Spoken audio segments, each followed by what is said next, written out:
परम सत्कायो गुरु प्यारी सात संगत जी, राधा स्वामी जी। सात संगत जी, आज 1 मार्च को बाबा जी और हजूर जी ने रुद्रपुर की संगत को ओपन कार्ड दर्शन दिए जी और संगत के सवालों के जवाब भी दिए जी। आज एक सवाल पर बाबा जी ने कहा कि जोनल सेक्रेटरी साहब गुरमिंदर सिंह की कर दो पिटाई। बाबा जी ने ऐसा क्यों कहा, हम आपको इसी वीडियो में बताएंगे जी। और बाबा जी ने एक नहीं दो बार ये बात कही जी। वीडियो शुरू करने से पहले हम संगत जी से बेनती करते हैं कि इस वीडियो को लाइक करके कमेंट में राधा स्वामी लिखना मत भूले जी। सबसे पहले एक लड़की ने बाबा जी से सवाल किया जी, बाबा जी मैं BSc नर्सिंग का कोर्स कर रही हूँ, आप मुझे अपने साथ सेवा दे दो। मैं आपका BP शुगर सब कुछ चेक किया करूँगी और मैं पाठी भी हूँ, आप मुझे पार्टी की भी सेवा दे देना। बाबा जी ने हंसते हुए कहा, मेरा BP चेक करेगी या BP बढ़ाएगी? इतना सुनते ही संगत हंसने लगी थी जी। फिर बाबा जी ने बहुत प्यारी बात कह दी जिससे सारी संगत भावुक हो गई थी। बाबा जी बोले, मेरी शुगर तो इसीलिए बढ़ जाती है क्योंकि मेरी संगत की मिठास मुझे मिलती है, संगत की मिठास से शुगर बढ़ जाती है। इतनी प्यारी बात सुनकर संगत भावुक हो गई थी जी। फिर अगला सवाल एक भाई ने बाबा जी से पूछा, बाबा जी मैं सिगरेट और शराब से कैसे छुटकारा पाऊँ?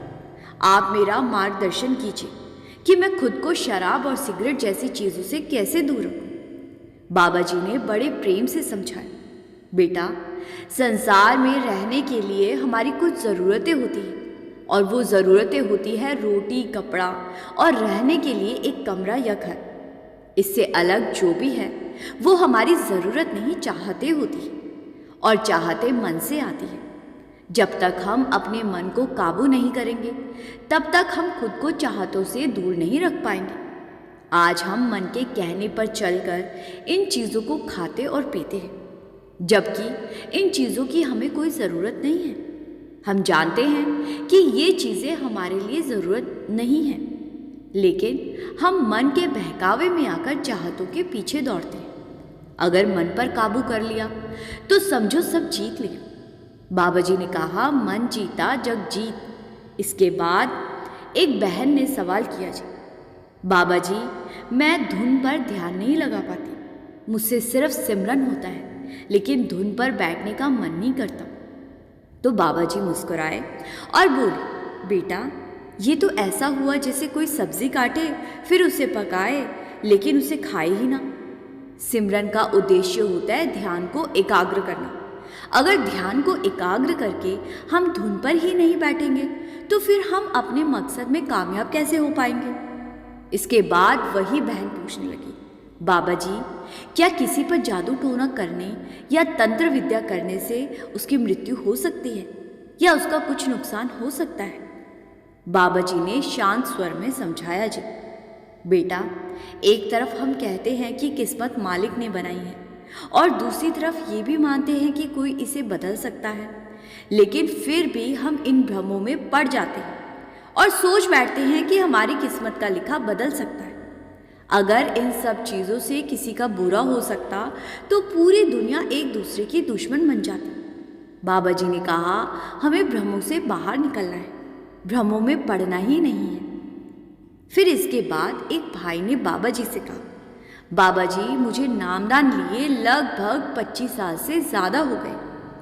पहले मेरा ध्यान आसानी से लग जाता था लेकिन अब मन एकाग्र नहीं हो पाता। कृपया मेरा मार्गदर्शन करें कि मैं क्या करूं, कौन से तरीके को अपनाऊं? बाबा जी ने समझाया, बेटा हमें परख नहीं करनी, ध्यान लगाना हमारे बस की बात नहीं है। हमारा काम सिर्फ कोशिश करना है। मालिक की शब्द धुन तो हमेशा 24 घंटे सातों पहर हमारे भीतर गूंज रही है, बस हम ही भटक जाते। लेकिन हमें प्रयास करते रहना चाहिए। जब मालिक की कृपा होगी ध्यान अपने आप लगने लगेगा। हमें इस बात की चिंता नहीं करनी चाहिए कि ध्यान क्यों नहीं लग रहा, क्योंकि मालिक के घर में किसी चीज़ की कमी नहीं है, वो तो देने के लिए ही बैठा है।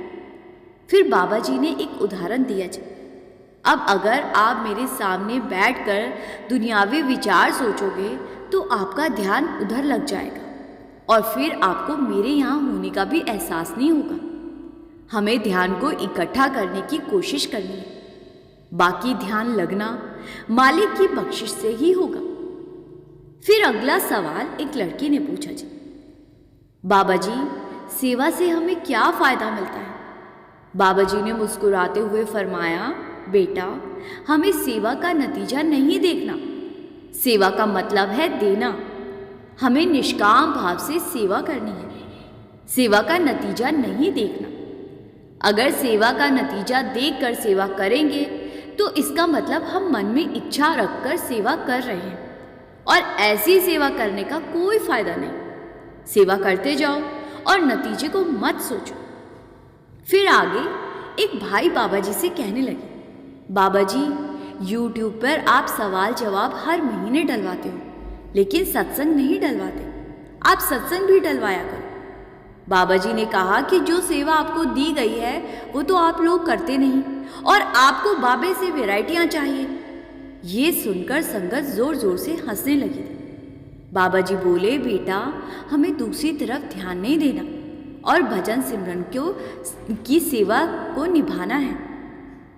फिर एक बहन ने बाबा जी से कहा, बाबा जी, मैं कभी कभी शब्द गाती हूँ, लेकिन सब कहते हैं कि मेरी आवाज़ अच्छी नहीं है और वो लोग मुझे शब्द गाने से मना करते हैं। बाबा जी ने समझाया, बेटा, आवाज़ किसी की बुरी नहीं है, ज़रूरी है भाव। गाते समय भाव का होना ज़रूरी है। फिर आगे एक बीवी बाबा जी से कहने लगी, बाबा जी, आपकी कृपा से मेरी बेटी परमारथ की तरफ लगी हुई है। अब आपसे एक ही विनती है कि उसकी शादी आपने ही करवानी है। बाबा जी हंसते हुए बोले, मैं अपनी शादी तो करवा नहीं पाया था, तो उसकी कैसे करवाऊंगा? ये सुनकर संगत जोर जोर से हंसने लगी थी जी। फिर यही लड़की कहने लगी कि बाबा जी, मैं पहाड़ों से आई हूँ और वहाँ पहाड़ों में मेरा गांव है और मेरे गांव में आपका एक सत्संग घर है, लेकिन वो सत्संग घर पूरा नहीं बन पाया। आपसे बेनती है वहाँ काम शुरू करवा दो, जिससे कि हमें सत्संग घर जाने में आसानी हो जाए। बाबा जी मुस्कुराते हुए बोले, आप सारी बीवियाँ एक काम करो, जोनल सेक्रेटरी साहब गुरमिंदर सिंह जी की सब मिलकर धुलाई कर दो। जैसे ही आप सब बीवियाँ इनकी पिटाई करोगी तो आप देखना कि कल से ही आपके वहाँ काम शुरू हो जाएगा। बाबा जी की इस बात ने संगत को इतना ज़्यादा हंसाया कि बहुत देर तक हंसी की आवाज़ें गूंजती रही। ये बात सुनकर खुद जोनल सेक्रेटरी साहब भी बहुत हंसे थे जी, और इस बात को बाबा जी ने आगे भी एक सवाल पर दोहराया था जी, वो भी आपको मैं आगे सुनाऊंगी जी।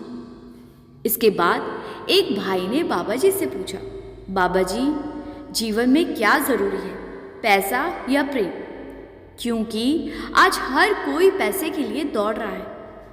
बाबा जी ने समझाया, बेटा, हर चीज़ की अपनी अहमियत होती है। इंसान जो कुछ भी करता है वो आखिर में अपने मन की शांति के लिए ही करता है। पैसा ज़रूरी है, लेकिन उतना ही जितना हमारी ज़रूरतों के लिए पर्याप्त हो।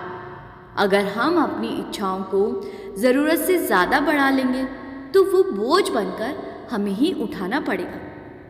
बाबा जी ने आगे कहा, चाहे बैंक में कितना भी धन पड़ा हो, कितनी भी संपत्ति इकट्ठी कर लो, अंत में खाना तो सिर्फ 2 रोटी ही है, सोना तो एक ही बिस्तर पे है। ज़्यादा पैसे वाला इंसान 2 बिस्तर पे तो नहीं सो पाता ना।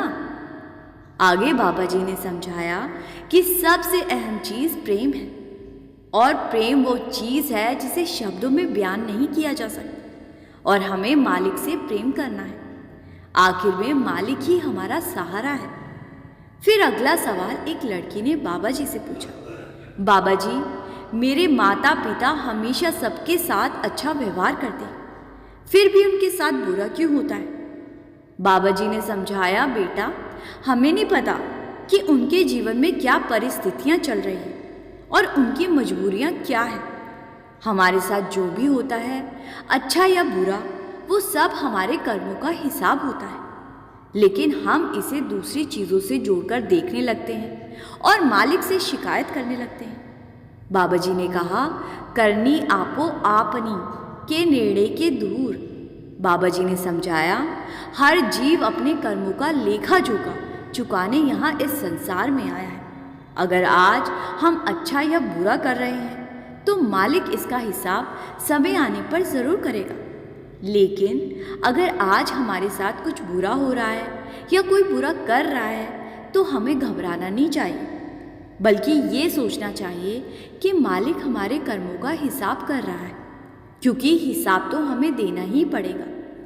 फिर वही लड़की कहने लगी कि बाबा जी, मैं काठ गोदाम से आई हूँ, वहाँ सत्संग घर नहीं है, कृपया वहाँ बनवा दीजिए, क्योंकि हमें सत्संग सुनने के लिए बहुत दूर जाना पड़ता है। बाबा जी ने कहा, हल्द्वानी में सत्संग घर है। तो ये लड़की बोली, बाबा जी, वहाँ तक जाने के लिए 100 से 120 रुपये किराया लग जाता है। इतना सुनते ही संगत बहुत हंसी थी जी। बाबा जी मुस्कुराए और बोले, अभी इसीलिए तो थोड़ी देर पहले मैंने बेनती की थी कि सारी बीवियाँ एकजुट हो जाओ और मिलकर सेक्रेटरी साहब गुरविंदर सिंह जी की अच्छे से धुलाई कर दो। अगर इनकी अच्छे से धुलाई कर दी तो आपके वहाँ भी सत्संग घर बन जाएगा, कल से ही काम शुरू हो जाएगा। फिर आगे एक बीवी ने बाबा जी से पूछा कि बाबा जी, हम जो बाहर की सेवा करते हैं तो क्या इस सेवा से हमारे कर्म कटते हैं? बाबा जी ने समझाया कि बेटा, बाहरी सेवा का मकसद है कि हमें एक अच्छा माहौल मिल सके और हमारा मन झुकना सीख सके। कर्मों का निपटारा तो शब्द की सेवा से ही होगा। असल सेवा भजन सिमरन की सेवा है। अगर बाहरी सेवा करते रहेंगे और असल सेवा नहीं करेंगे तो हमारे कर्मों का हिसाब पूरा कभी नहीं होगा। बाबा जी ने कहा, शब्द कर्म की रे कटाए, शब्द शब्द से चाय मिलाए। फिर आगे एक लड़के ने बाबा जी से कहा कि बाबा जी, आप मुझे अपने साथ सेवा दे दो, मैं आपके साथ घूमना चाहता हूँ। बाबा जी ने कहा कि मैं कहाँ घूमता हूँ? लड़का बोला कि आप सत्संग घरों में जाते हो। तो बाबा जी ने हंसते हुए कहा कि मैं घूमने जाता हूँ या सत्संग करने जाता हूँ। फिर बाबा जी ने बीवियों की तरफ इशारा करते हुए कहा, अच्छा, अब मैं समझा तेरा इशारा किस तरफ है, क्यों तू इतना घूमना चाहता है।